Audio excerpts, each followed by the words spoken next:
Hi, hello. My name is Dwayne. This is Capture Clicks. Okay, so kaka-update ko lang ng isang video ko about mga game subscriptions. So now I'll be talking about yung photography ko. Okay, so kind of interesting yung mga nangyari recently. Mainly because yung isang ginawa ko today, it's not really challenging. It's more of first time ko lang ginawa.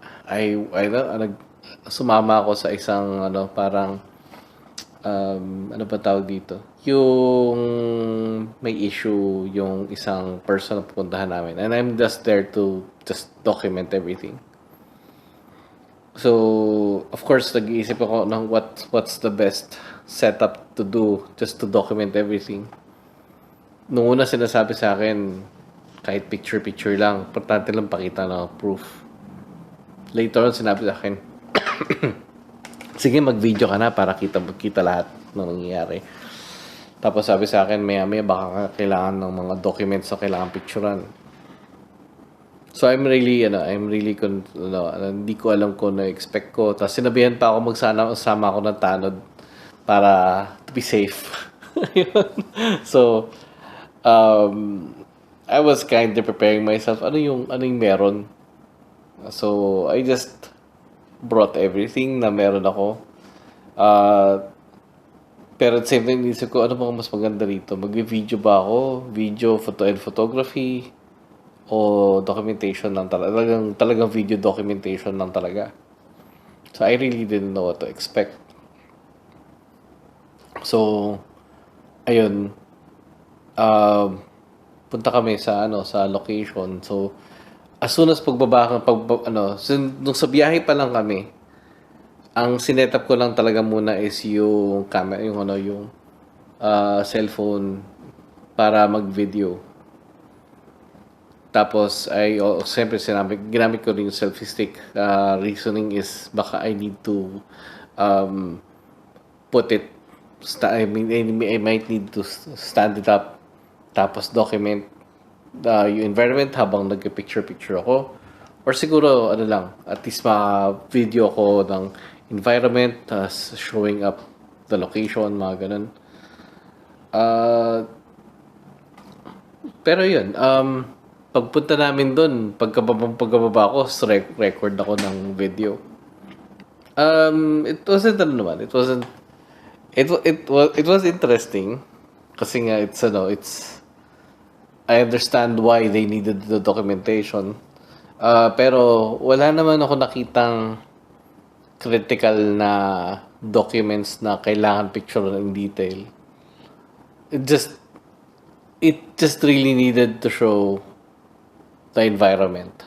Hindi ko i-share dito yung video kasi it's for it's for filing lang talaga. Pero kaya I won't put into details kung ano yung video namin. Pero yun, it was interesting kasi it's the first time na experience ko yung ganun. So pero very very basic setup lang. Cellphone lang talaga and using a selfie stick, and that's pretty much it. So simple lang yung environment na ginamitan yung equipment. Other than that, nag-enjoy ako dun sa point yung nag-live streaming kami. Nag-enjoy ako pag nagamit ko yung equipment na maayos. Ang na-challenge lang sa akin is, sabi sa akin, kailangan may naka-display na mga pictures on the side.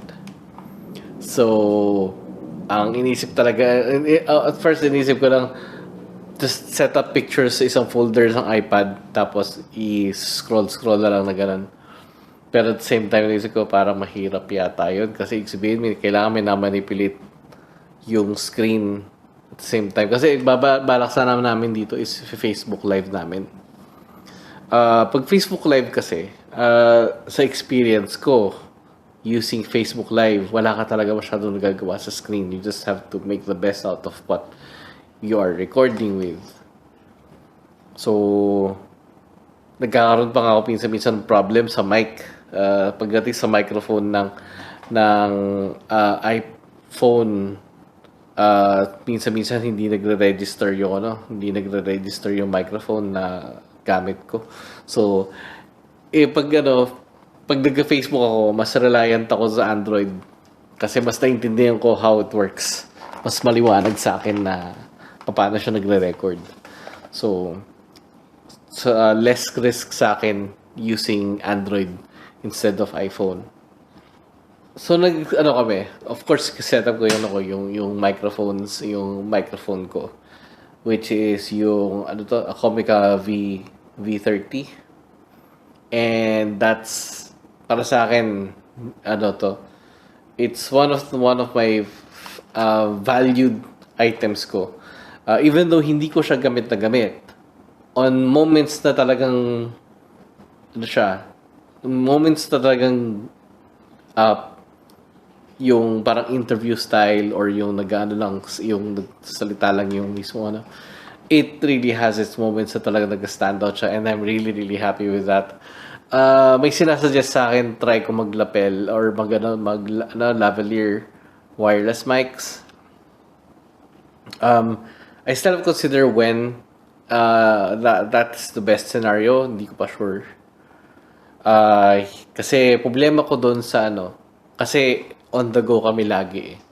We keep on moving, and medyo parang meron pa ako para ba yun, nahihiya pa ako na sabihan yung kapitan na magsuot ng mic habang alam mo yun, parang he's in the action or he's in in the mood for something na ginagawa niya on that moment.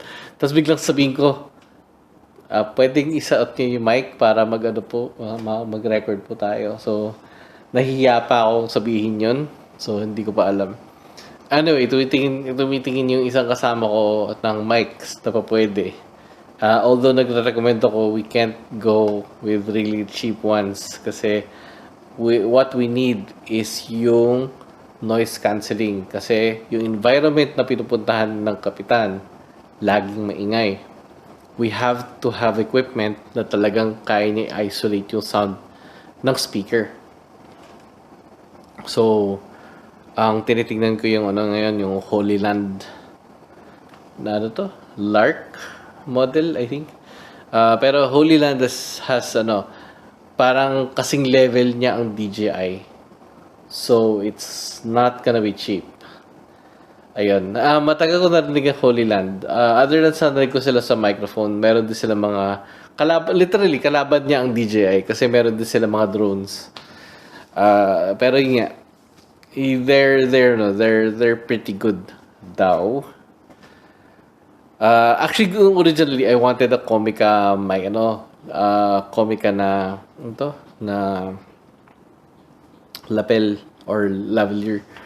Pero yung mga ibang nakita kong model, kahit yung noise cancellation, parang hindi daw masyado hindi rin daw reliable na noise cancelling ng Comica na model.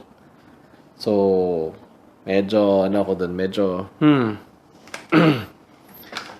medyo mahirap yun kasi I can't rely sa editing. I can't rely na magtanggal ako ng audio sa editing kasi hindi full version yung mga editing software ko. Kung full version to, then I can use noise cancelling easily. Pero at the same time, madalas nga nagla-live kami, so yun yung medyo mahirap I have to consider na most ng ibang videos namin wala akong time para mag-edit pa. So, ayun, medyo pa ako na kailangan talaga magandang quality ng microphone na gagamitin. Pero yun nga, ang situations kasi na plano namin is yung pinaplano ko. Kasi ako yung mas exposed sa video pag nag-video sa kapitan. Even though yung kasama ko is really wants to help out. uh, hindi siya yung talaga nagre-record on a daily on a regular basis eh. Ako yung nagre-record on a regular basis. So yung yung shotgun mic would help in certain situations lalo na pag indoor. Mas mas lalabas na focused yung sound.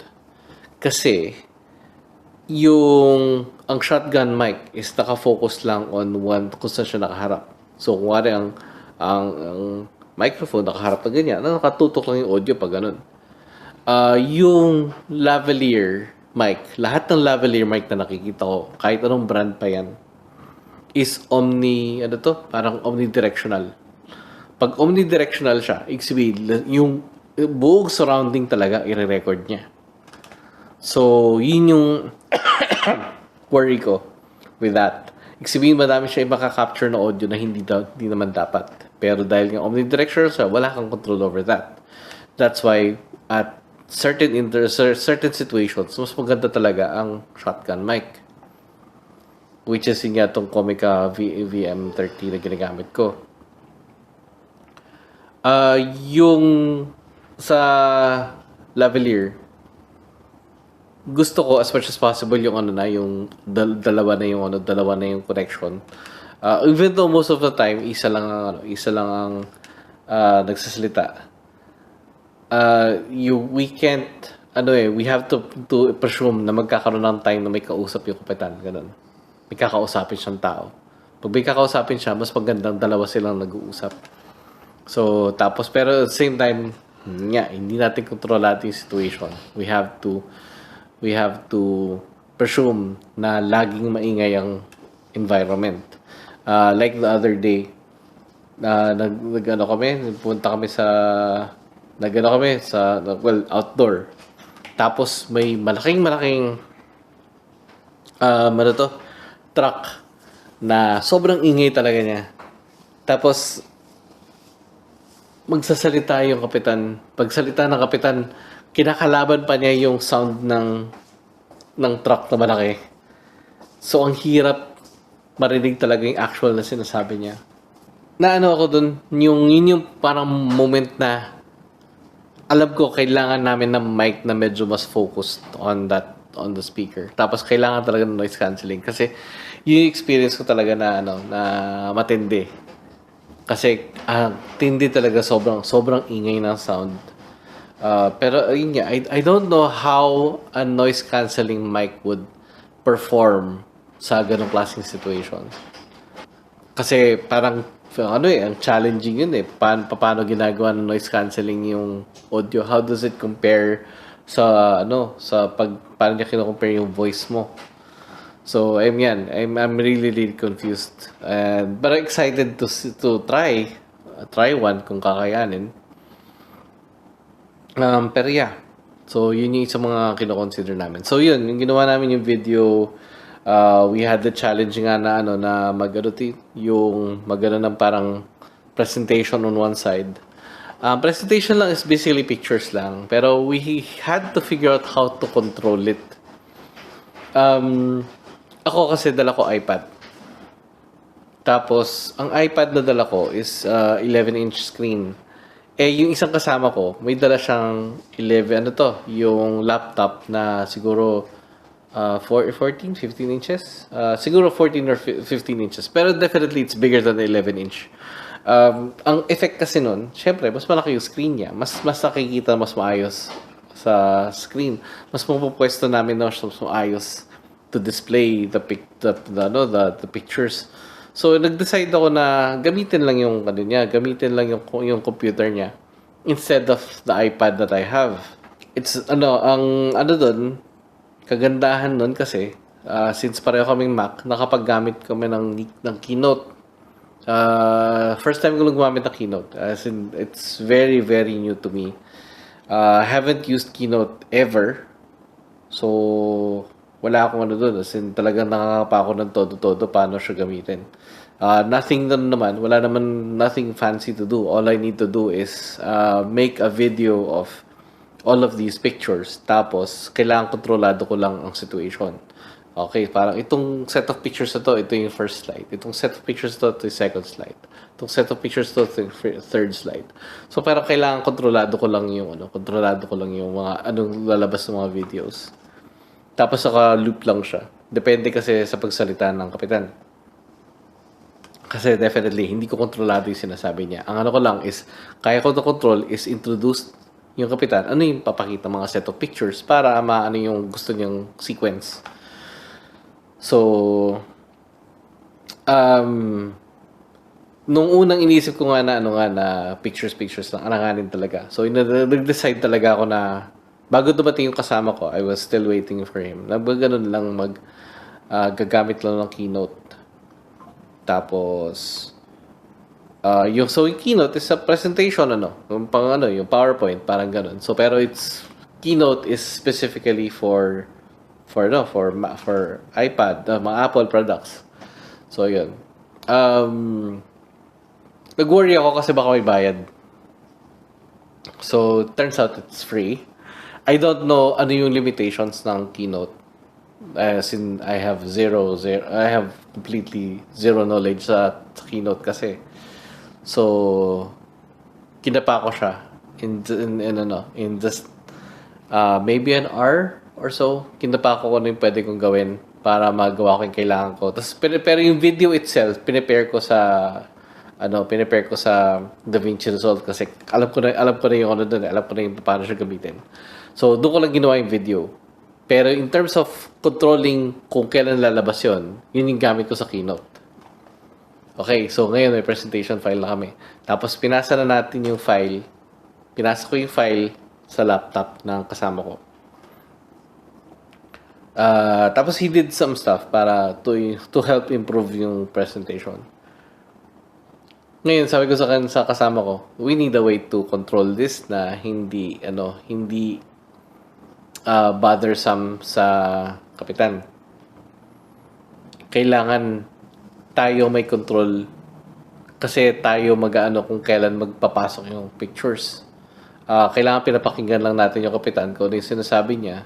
Same time, yung tayo ng kailan mag-switch ng mga slides. Okay, so he had a few suggestions. Pero I just from the top of my head, hindi nga ako familiar with Keynote. Lang ako na what if sa control mo sa phone mo. Kasi inisip ko, you're using your iPhone yung gamit niya. Tapos gamit din niya is yung laptop. Feeling ko lang there is a way for them to communicate para maging controller mo ang ang phone mo. Kasi inisip ko lang there should be a way kasi alam ko ang laptop pwede mo yung mga cellphone pwede mo siyang gawing keyboard for your computer. So in a sense that is also a possibility na yun ang gawin. Ang ko lang with using it as a keyboard is medyo maputingting siya to get it running.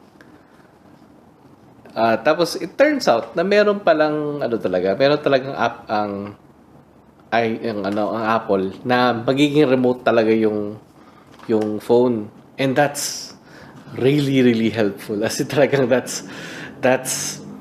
that helps a lot. Kasi ibig sabihin, kontrolado namin yung presentation habang nagsalita lang yung kapitan. He doesn't have to do anything. Wala siyang kailangan pindutin or anything. Papakinggan lang namin sinasabi niya to know when to switch yung mga image, yung slides. That's really helpful sa setup na ginawa namin kanina. So, that was interesting. Kasi, yung parang slowly nakikita ko yung environment ng iOS. It is making things a bit simpler. So, medyo nagustuhan ko yung nagustuhan ko yung aspect na yun. Pero yun nga, ang ano ko pa rin is Apple is still expensive by default. So medyo na pa rin ako dun. Pero yun, it really does ano, helpful naman siya kasi in the sense na parang naaliw ako na merong ganong ka functionality. Just at the top of my head, feeling ko lang dapat may ganitong functionality. And it just works. Tapos, it didn't take us long to figure things out. Na, yun, nagagawa namin ng paraan. Ayun. Ang maganda lang nga siguro yun kasi majority nga ng gamit namin is sa iOS. So, I did the presentation sa ginawa ko yung video sa iPad, nagawa ko yung presentation iPad using, yung video, nagawa ko using DaVinci Resolve, yung presentation, nagawa ko using nagamit namin yung Keynote, tapos transfer ko yung files using, AirDrop. Na-transfer ko yung files using AirDrop, which is, siguro kung ginawa namin sa PC, I think we'll have a little more technical issues that we had to solve. Pero yun nga, AirDrop was really really seamless. Nag-set up lang ng send file to this device, make sure na nakabukas ang AirDrop niya, tapos send agad. And the transferring files was actually pretty fast. So, that was a good thing. Tapos after nun, ginamit naman niya yung iPhone niya to control the video. Tapos na-edit pa niya ng konti yung keynote niya. That's it. Yeah, it makes the workflow a lot faster sa amin. So, because of that, I do kind of get it. Ayun. So, other than that, the other day, nagtagaytay ulit kami. Nag-overnight kami sa Tagaytay. The event na pinuntahan namin was a party. Inaano ko doon, medyo nahirapan ako ng konti kasi nga yung lighting was really unpredictable. Kasi yung lighting niya is yung from so many different directions. So medyo naano ko doon na I wanted to use yung telephoto yung zoom lens. Merong moments na kaya, pero merong moments na hindi kaya. So medyo that's what So pag maganda naman sa environment kasi pag nakabukas yung mga ilaw, lalo na yung mga dance lights, ang ganda ng colors. As in, the colors are varied. Changes from yellow, green, blue, pink, purple, and whatever. As in, ang saya niya tingnan, lalo na sa photography. Kung if you get that right moment, it's really fun to look at. Challenging yung environment. Problem ko lang kasi, since pabago-bago yung lighting, hindi ko makontrol yung situation. Hindi ko alam kung ano yung pinakamagandang lente na gagamitin. Dahil I'm using a really old camera na ang baba ng ISO. Dahil konti lang yung range ng ISO, hindi ako makakuha ng parang, hindi ako ganun flexible makagalaw. I am really missing yung camera na pinahiram sa akin ng PowerPlay before. Kasi yung D5300 was really good sa ISO na talaga in most cases, kahit naka-zoom lens ako, kayang-kaya talaga niya. Wala problema. Kasi talagang very rare moments lang na talagang na napipilitan ako as in, I only choose yung prime lens pag gusto ko talaga na magandang bokeh.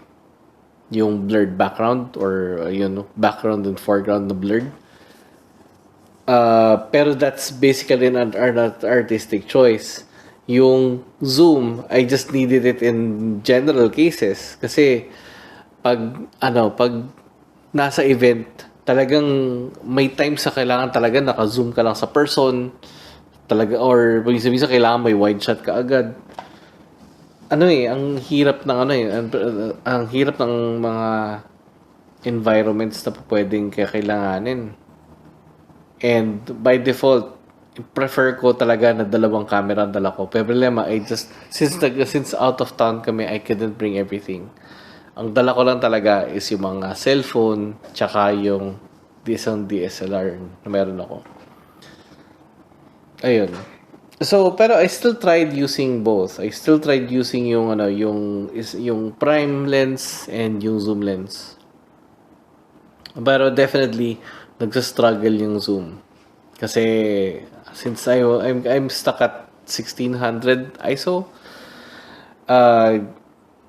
getting dark shots was majority siguro 98% ng pictures ko tapon.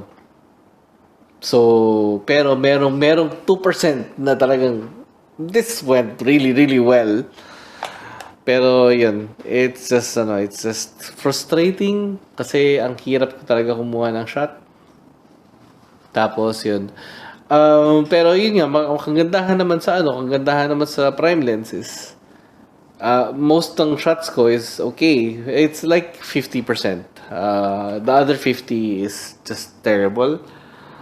Wala akong magagawa doon. Pero the other 50% was fine. So in a sense, marami ako shots na usable. Pero most of them, half of it is not usable. Pero ano naman doon, at least nagagamit mas maraming shots ako nagagamit. Ang problem lang naman doon is hindi ako makakuha ng nagmamadali. Kasi nag-iisip yung parang nag-iisip yung camera kung kukuha ba ng shot o hindi kasi nahihirapan siya sa dilim. So, yun, medyo disappointed ako doon. Hindi ko tulad ng yun, in comparison to just using a phone. Lalo sa Android, I really appreciate yung sa Android, yung sa Poco na ginagamit ko. Kasi, meron siyang functionality na kuha lang siya ng kuha every second or every few seconds. So, that really helps me. Kahit hindi ko na siya hinahawakan, kuha lang siya ng kuha ng shot. Of course, di ko pwede ubusuhin to kasi kung dami siya makukunin na walang kwenta. Kailangan talaga pipiliin ko din yung moment para hindi maubos yung capacity ng phone ko. Pero yun, which is yun yung problema naman sa iPhone. Sa iPhone, kung kukuha ko ng maraming shots, kailangan hawak ko lagi yung phone. Yun yung hindi, yun parang, doon ko naman nakita yung advantage ng Android versus yung ng iPhone. I still have to find the way para makakuha ng multiple shots sa iPhone na hindi ko siya kailangang hawakan. I haven't figured that out yet. Pero yun, sana nga kung may nakakaalam mo paano gawin yun, pakisabi na lang sa akin kung meron. Pero yeah, so that's yun yung naging challenge sa akin sa event na pinuntahan namin sa Tagaytay. Ngayon. So, ayun. So again, in a sense, naging pinaka-reliable pa rin sa akin is yung phone. Pero by default, marami pa rin tapon doon. Kasi, maraming mga blurred shots, tapos same time, siya lang pwede mag-wide shot na talagang wide na wide. Yun yung kaya yung mga ibang photographer na nakikita ko talagang magamit talaga ng cellphone kasi yung wide shot niya talagang walang ibang solution to get that wide shot Tsaka I don't know, wala pa akong nakitang photographer dito na gumagamit ng yung wide similar any camera na makakatapat sa ginagawa ng phone as yung pang wide shots. So ayun. I did learn na meron nagbebenta ng yung 11mm na wide lens. I am curious to see how that works. Ayun. curious lang ako kung may makakita akong ganun. So, that would be interesting.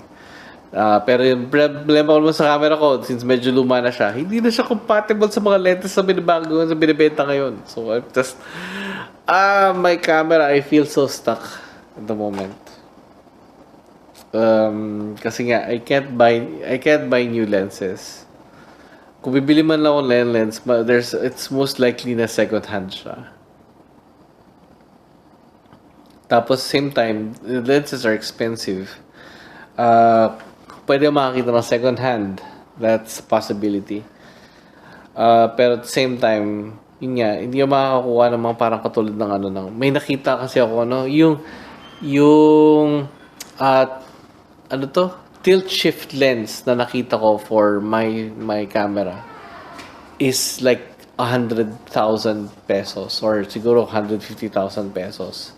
Habang nakita naman ako ng tilt shift lens para sa mga bagong camera ngayon na parang lumalabas parang 15 to 20,000 pesos lang. As in, that's kind of ridiculous to my point of view kasi nga, as in, mas makakamura ka with today's new cameras kesa sa mga lumang camera. Ang main advantage lang of using an older camera is yung battery life. For some reason, mas laki ng advantage ng mga older batteries. Bakit yung charging kasi ang tagal, pero heck, sa isang battery nakakuha ka ng 1,000 plus pictures. That's major. Tapos meron pa akong I have the option to use a battery pack na can extend yung